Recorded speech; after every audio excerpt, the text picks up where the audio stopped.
Olá, graça e paz. Estamos aqui mais uma vez para darmos continuidade nas nossas aulas. E hoje é a nossa terceira aula de escatologia. E o nosso tema de hoje será a escatologia e o milênio.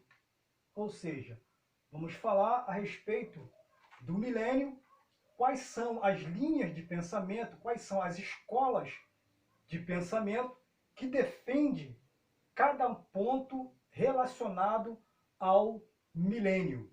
O milênio acontecerá antes ou depois ou durante a vinda de Cristo, essa segunda vinda de Cristo.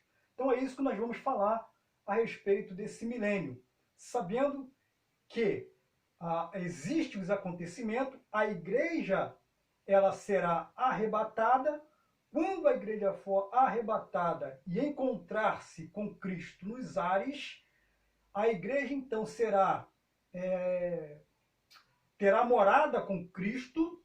Enquanto isso, a Bíblia fala que terá um período de quê? O período de grande tribulação, que nós falamos na aula passada.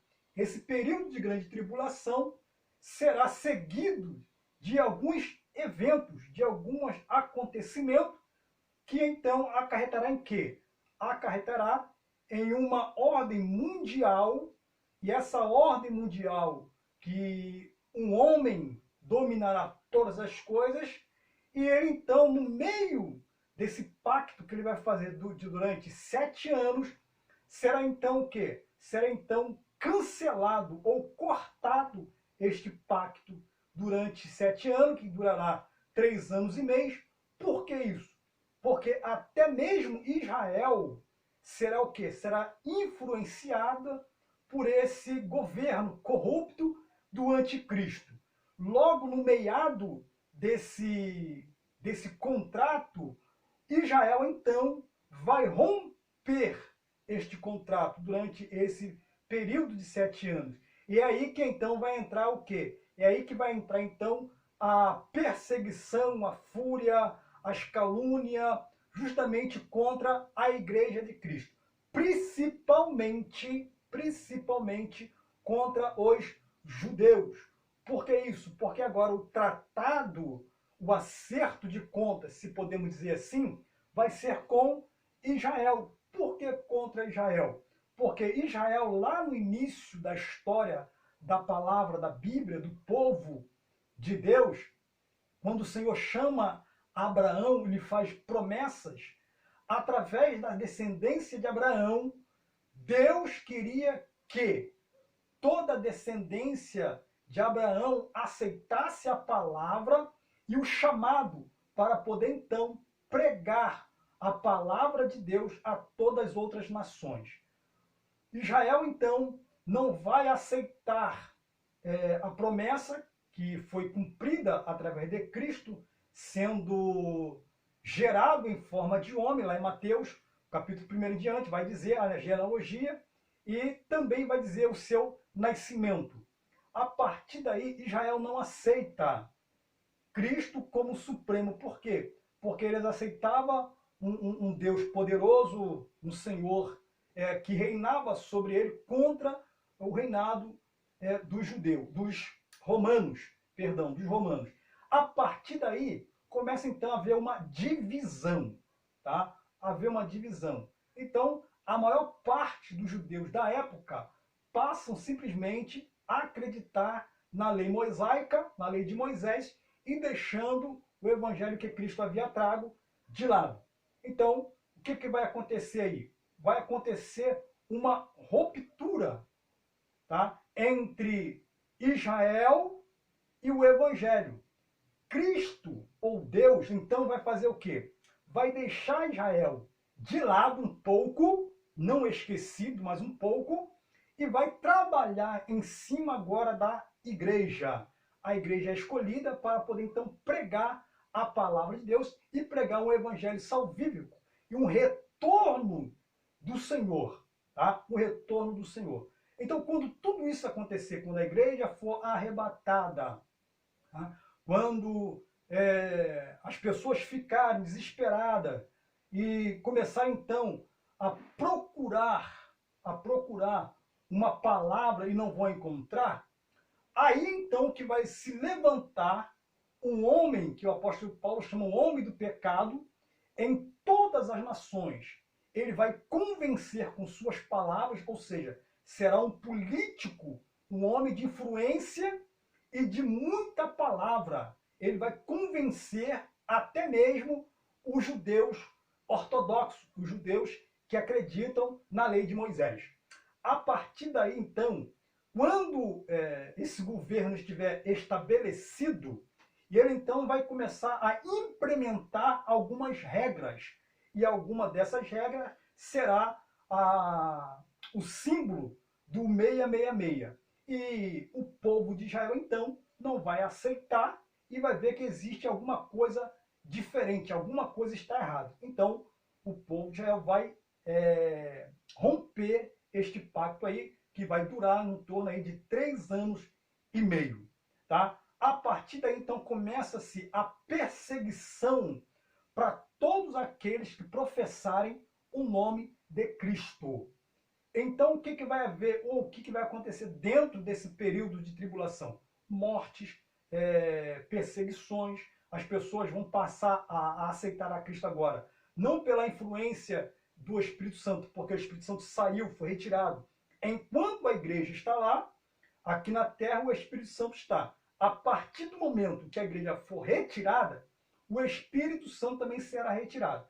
Então, o que vai acontecer na época são o quê? São a palavra sendo pregada de uma certa forma, porém, a aceitação ela será de forma o quê? Sacrificial. As pessoas agora vão ter que entregar a própria vida em nome de Cristo. E vai ser através do quê? Do raciocínio, da inteligência e tudo o que aconteceu. Cristo voltou, levou a igreja, foi arrebatado. Então, algumas pessoas vão de fato entregar as suas vidas ao Evangelho, que será um Evangelho perseguido, massacrado. E cada vez mais será o quê? Será de forma duríssima. E a Bíblia fala que em nenhuma outra época se viu tanta perseguição e tanta tribulação na face da terra. Tá? Então, isso aí vai acontecer. Dentro desse período, que existe o quê? Que começaram então a surgir a respeito do milênio, após a grande tribulação, que se dará então o quê? A segunda vinda de Cristo. Porque a primeira vinda de Cristo aconteceu quando ele se encarnou, se tornou homem, pregou a palavra, ensinou os discípulos, foi ascendido ao céu, morreu no terceiro dia e voltou novamente para o Pai.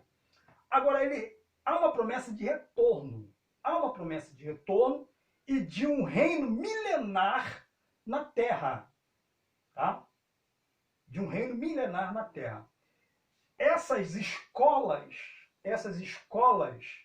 tá? De teologias e de filosofias, cada uma delas tem um pensamento. Tá? Cada uma delas tem os seus pontos fortes e os seus pontos fracos. Tá? Em uma coisa, todas elas concordam, que haverá um arrebatamento, que Cristo vai voltar para buscar a sua igreja e vai haver um reino, tá? Um reino. O que vai divergir, então, entre alguma delas? O que vai divergir é como se dará esses acontecimentos. A igreja vai passar pela grande tribulação. Na aula passada nós vimos as divergências, os contra e os prós. A igreja, ela vai sofrer perseguição. Então a gente viu na aula passada agora. O que vamos ver agora é a tese ou a linha de raciocínio de cada uma delas concernente o quê? Concernente ao milênio. Ou seja, falando sobre uma segunda vinda de Cristo. A primeira ele veio e a segunda, alguns aqui vão dizer que vai estar entrelaçado. Ou seja, Cristo virá, só que ele apenas virá nos ares, retornará depois para julgar a todas as nações. E agora vai vir com a igreja junto. Tá? Então vamos ver cada uma linha de raciocínio e de pensamento dessas escolas teológicas que nós temos hoje aí, tá bom? Então nós temos aqui primeiro o pré-milenismo, tá? O pré-milenismo. O que acredita o pré-milenismo? O pré-milenismo acredita que Cristo voltará antes do milênio, ou seja, antes de iniciar o milênio, Cristo vai voltar para poder fazer o que então? Para poder ele mesmo estabelecer o milênio, certo? Ele mesmo estabeleceu o milênio. Como assim? Quando Israel ele romper o pacto com as autoridades da época, com o anticristo, ela vai ser perseguida, todas as outras nações vão perseguir o povo de Israel, o povo judeu, e então vai se haver uma batalha poderosa lá a batalha do Armagedon, né? A batalha do Armagedon, onde todas as nações, praticamente todas as nações, irá contra o povo de Israel. Quando o povo de Israel estiver quase sucumbindo, sendo derrotado, aí então Cristo vai vir de uma forma repentina para livrar o povo de Israel, o povo judeu. Aí a Bíblia então ela vai se cumprir, dizendo que todo olho verá e toda língua confessará que Cristo é o Senhor. Então, a primeira linha de raciocínio é o pré-milenismo. Acreditam que Cristo vai voltar antes do milênio, ou seja, o próprio Cristo vai estabelecer o milênio. A segunda linha de raciocínio, ou a segunda escola de raciocínio teológica, são os amilenistas. Tá? São os amilenistas. Os amilenistas não acreditam em um milênio literal, e sim espiritual. Ou seja, para os amilenistas, o reino de Cristo já está sendo estabelecido. Desde quando? Desde quando Cristo veio a este mundo, quando ele nasceu. Então, a partir daí, já está contando, ou já foi contado, o reino milenar de Cristo. Quando ele voltar, então, este reino, ele não será um reino literal, mas continuará sendo o quê? Um reino espiritual. Algumas escolas aí aderem, eu acredito que a presbiteriana parece que adere também esse ponto de vista, tá?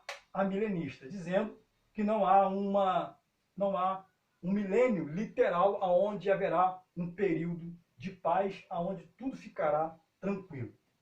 Também temos aqui os pós-milenistas, tá? Os pós-milenistas que acreditam que Cristo voltará após o milênio. Essa é a terceira escola, tá? Teológica com esta visão. Eles dizem o quê? Eles dizem que Cristo voltará depois do milênio. Ou seja, a igreja ela não será arrebatada e Cristo, quando voltar, vai libertar a igreja e a igreja ela passará tanto pela grande tribulação quanto pelo período, tá? Tanto quanto o período milenar, tá? Aí quando estiver na metade desse período milenar, que são 7 anos e meio, que vai cair para 3 anos e meio, aí sim, Cristo então vai voltar, tá? Então, para eles aqui, a igreja passará pelo milênio, sofrendo angústias e perseguições, tá? Então temos aqui. E uma quarta linha de pensamento da escola também são os dispensacionalistas clássicos. Tá? Alguns vão colocar eles como pré-milenismo dispensacionalistas, tá? Que praticamente tem quase a mesma visão, tá? Mas temos aqui também os dispensacionalistas clássicos. o que essa escola de pensamento, de teologia escatológica, ela pensa a respeito do milênio. Eles acreditam que em um milênio literal, após a segunda vinda de Cristo. Tá? Então, quando Cristo vier buscar a sua igreja, esses eventos acontecerão juntos, todos juntos, de uma só vez. O pré-milenismo acredita que acontecerá em duas vertentes. A primeira vinda, a vinda de Cristo, ela vai se dividir em duas. A primeira vinda será o arrebatamento da igreja, com Cristo nos ares esperando a igreja, ele não colocará os pés na terra.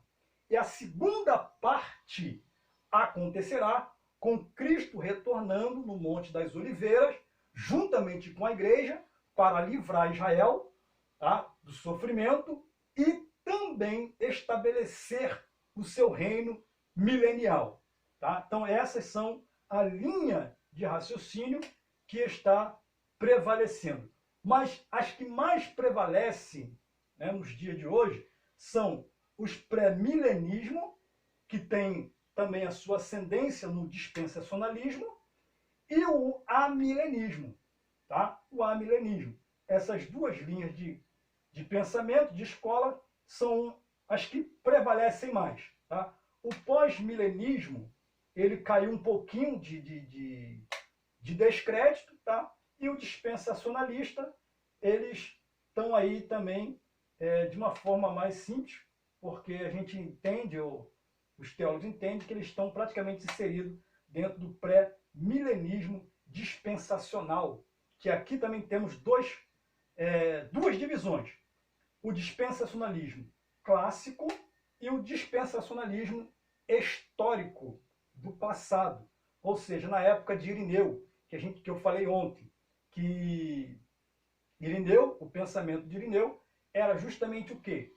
Que a igreja ela sofreria uma perseguição tamanha, tá? Que Cristo viria buscar o seu povo, e dentro dessa perseguição após o arrebatamento da igreja, que entraria o período da grande tribulação, entrando para o milênio, o que vai acontecer? Vai acontecer que Satanás, juntamente com o anticristo, eles vão sobressair de uma forma tão grande, tá? Que Cristo então virá para poder subjugá-los. Então essa era a intenção e o argumento de Irineu, um dos pais da igreja do passado, tá? Que falar que o período de perseguição durará 6.000 anos, né? E na metade desses 6.000 anos, então Cristo virá, que é justamente o quê? Que são as 70 semanas de Daniel lá, que vai falar sobre uma ruptura. O contrato será desfeito em 3 anos e meio, a partir disso aí, então, será cortado. 3 anos e meio de paz e 3 anos e meio de total desolação, total perseguição, tá? Juntamente com os judeus que estão lá naquela época lá. Tá bom? Agora aqui, gente, dentro dessa dispensação clássico, tá?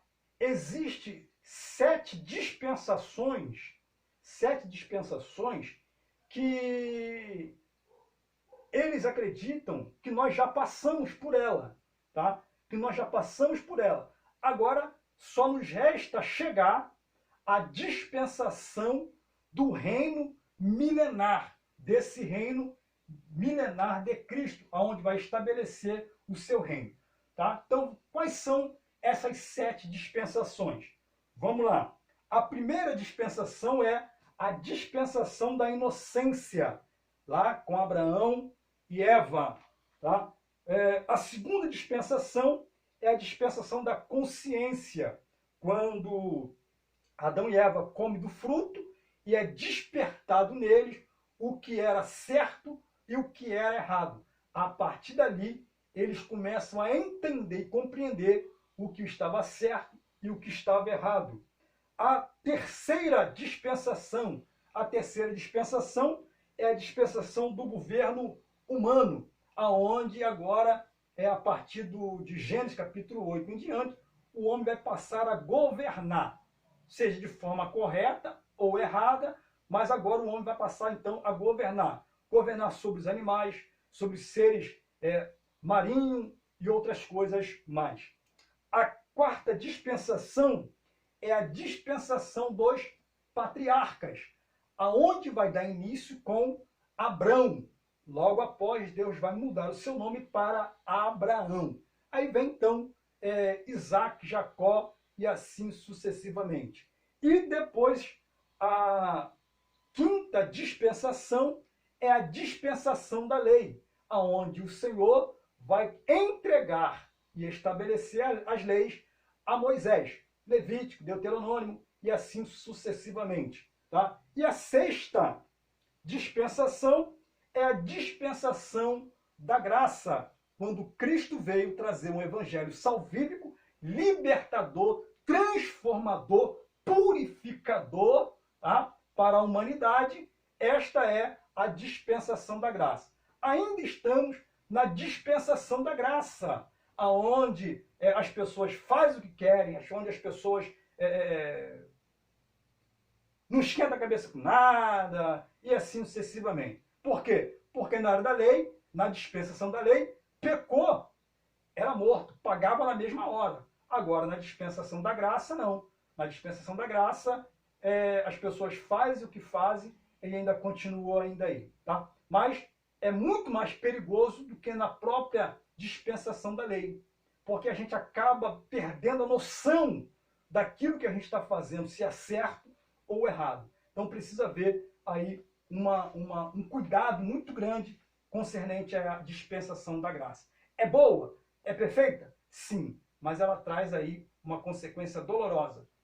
Talvez não agora, mas no futuro, que é o arrebatamento da igreja, que é uma morte iminente, que a gente não sabe, né? Isso aí tudo acaba atrapalhando, tá bom? Acaba atrapalhando. Aí, então, e a sétima dispensação é a dispensação do reino milenar, onde essas linhas de pensamento aqui, essas escolas de pensamento aqui, elas vão então, o quê? Elas vão então, cada um dar a sua opinião.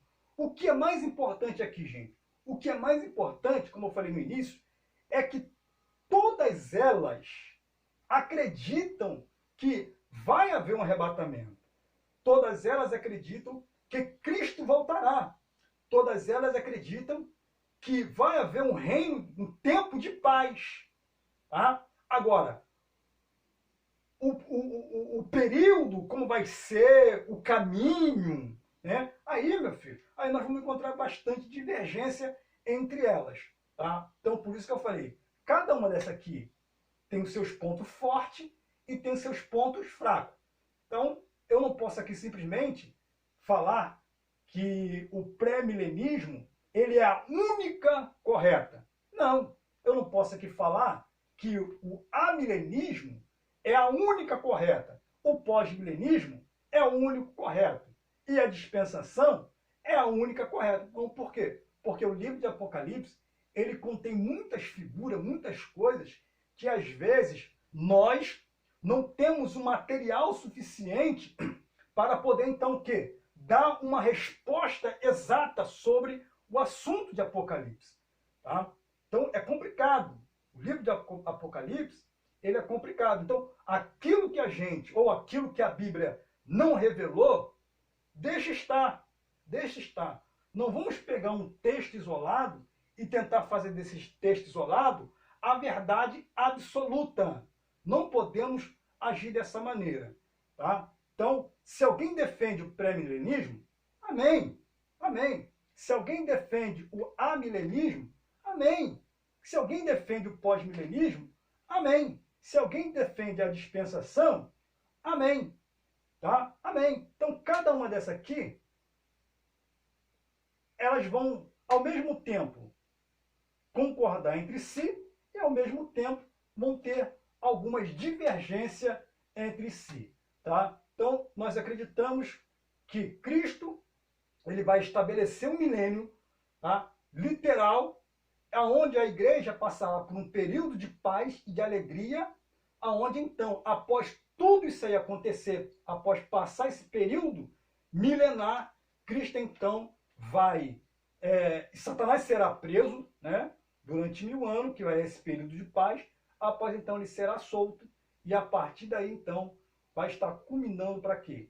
Para a sua derrota completa. Mas isso aí a gente vai falar um pouquinho mais para frente aí, um pouquinho mais para frente, tá bom? Gente, agora, entre as duas que eu falei, o pré-milenismo e o amilenismo, o pré-milenismo, ele veio para o Brasil, ele entrou tanto no Brasil ou nas Américas, na Inglaterra, tá? De uma forma o quê? De uma forma mais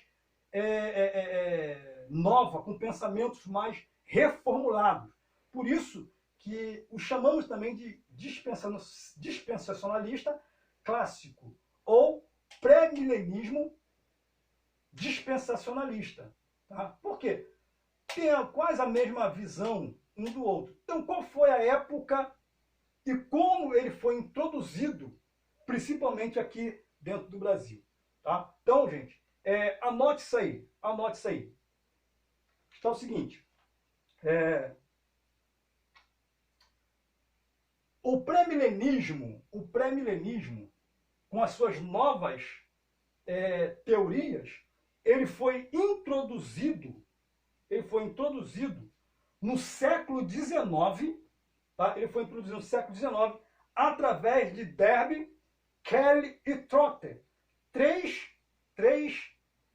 pesquisadores, filósofos, três teólogos que trouxeram então esse pensamento no século XIX para a Inglaterra e veio para as Américas até chegar no Brasil. Mas como esse pensamento e ensinamento chegou no Brasil? Através de quê? Através da Bíblia de pesquisa Scofield, Ciro Gray Scofield, tá? Que vai ter o quê? Que vai ter referência nas suas publicações. Então, através da Bíblia de pesquisa e referência Scofield, que o pensamento pré-milenismo foi introduzido e popularizado dentro do Brasil. Tá? E a partir daí, então, começou essa linha de pensamento e raciocínio. Tá? Então, gente, temos aqui essas 5, 4 escolas de raciocínio, tá? 4 escolas, mas os dispensacionalistas, eles quase não são usados. Alguns vão, novamente, quando eu falo, alguns vão aderi-lo dentro do pré-milenismo. Mas, de qualquer forma, gente, o que cada um desses aqui pensam, o que cada um desses aqui defende, a Igreja de Cristo, ela sempre tem que ter em mente que Cristo voltará para buscar a igreja, uma igreja lavada, remida, saudável. Tá? Isso aí é fato, isso aí é real. Vai acontecer. Os caminhos, como vai se dar ou como não vai se dar, isso aí é algo de cada uma das escolas. Tá? Então, podemos estar errados. O pré-milenismo pode estar errado, o amilenismo pode estar errado, o pós pode estar errado, o dispensacionalismo pode estar errado, ou podem estar certo, tá? Ou podem estar certo. Isso aqui, gente, não vai impedir de ninguém estar com Cristo. O que vai impedir, eu sempre falo, o que vai impedir de alguém estar com Cristo, morar com Cristo, ser arrebatado, é o pecado. Tá? É o pecado que vai impedir. Isso aqui são meros detalhes que a gente simplesmente precisa seguir a palavra de Deus. Tá bom? Então, gente, estudem, analisem, pesquisem, continuem estudando a apostila de vocês aí, tá bom? Para que a gente possa aí continuar crescendo. Qualquer dúvida, manda para mim, pesquisem, faz o que vocês precisam fazer, mas não deixe de estudar a palavra de Deus. Tá bom, gente? Muito obrigado, graça e paz.